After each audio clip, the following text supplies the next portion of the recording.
Est-ce que tu sais ce qu'est le Hamas? Non?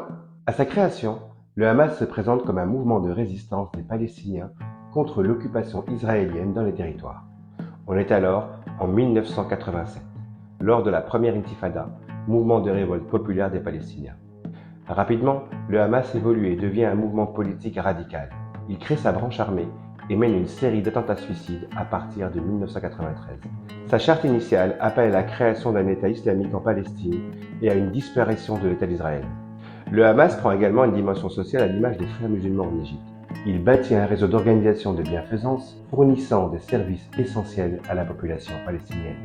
Il gagne ainsi un soutien populaire dans certaines régions.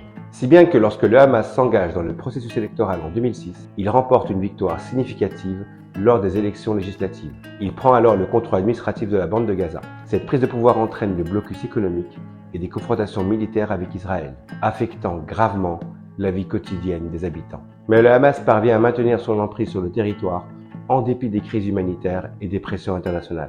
Au fil des ans, le Hamas développe sa dimension militaire. Soutenu par l'Iran, il multiplie les attaques contre les civils israéliens et palestiniens, si bien que le Hamas est aujourd'hui considéré comme une organisation terroriste par de nombreux pays, dont la France. L'attaque du Hamas du 7 octobre 2023 marque un tournant dramatique dans le conflit avec le retour à la barbarie qui fait plus d'1 millier de morts et près de 250 otages.